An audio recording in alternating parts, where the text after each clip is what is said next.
I read that you, at a very early age, had always wanted a career in public service or in government, Yep. being inspired even by biographies of great leaders. Yep. Why do you think that is? My father always said I was cursed with clarity, that there was only one thing I ever wanted to do, and that was to be not necessarily an elected official at all, but to work in politics and government. My late mother had been a Catholic charity social worker. My dad was a shop steward in his union. He went on strike twice when I was a kid. So there was kind of a, political sensibility in the house. How would you describe your leadership style today? It's pushy. It's at times impatient. It's very forward-looking. It's based on the belief that if you stay in a room around a table, you can almost always find consensus or a point of commonality. And if you're in those meetings or those events and you're really listening as a leader, and you hear that thread of commonality, if you can seize it, I believe anything is possible, anything. There's still very few women in elected positions, particularly in New York. Why do you think there's still so few women who are not just in office, but who are willing to raise their hands to run? What advice would you give them? You know what I would say to anybody who is thinking of joining public service, do it. Join your community board, join your block association, join your co-op board, your tenants association.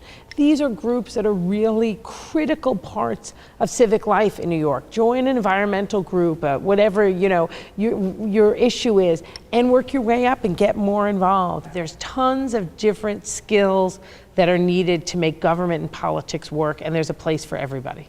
So often we hear that women in politics face a double standard, that there's a gender bias. What do you think is the most inaccurate stereotype or gender bias about women in politics today? I don't spend a lot of time thinking about that question.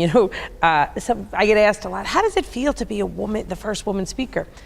I don't know how it feels to be the first man speaker. I'm who I am. I wake up every morning, and I'm a woman walking out of my house to do my job. So what I know is this reality.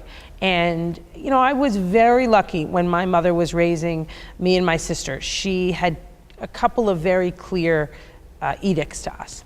One was we were to determine what we loved to do, and then we were to do it exceptionally well.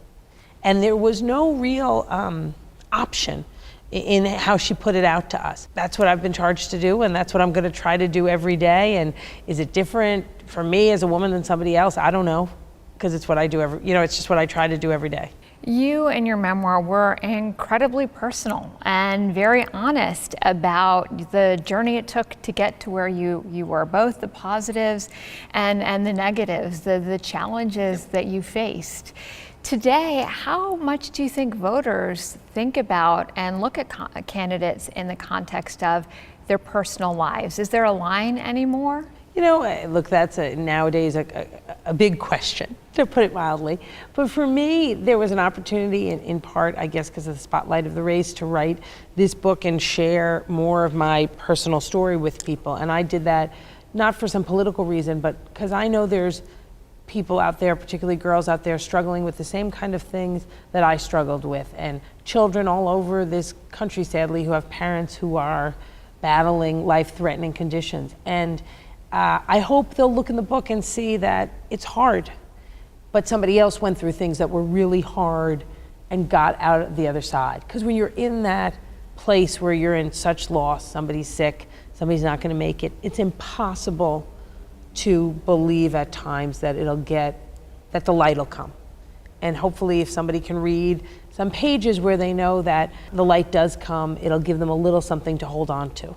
I so often talk to leaders who cite their setbacks or their failures even as the most formative experiences that drive their success.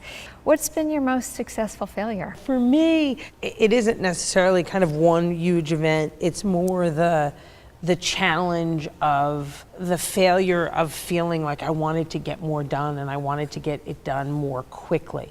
I kind of exist in a state of urgency. That time is clicking, the term is clicking, life is short, I want to get things done. So at times, if if what I had originally envisioned is only half completed or only a quarter done or whatever, then I can feel like this was a huge defeat. So continually getting that perspective that you can't always get there like that, but that it's progress, not perfection, has been the lesson I need to learn over and over. In your memoir, you talk about personal attacks and that people who say that you can let things roll off your back, that's not always the case. How have you learned to thicken your skin, and what still gets to you? I've been blessed with the gift of waking up every morning. And so every day you get to go back at it. And that's really how you thicken your skin, is you just keep doing it. And you know, you look, as unfortunate, upsetting as it can be to get attacked, it's nowhere near the challenges some people face in their lives.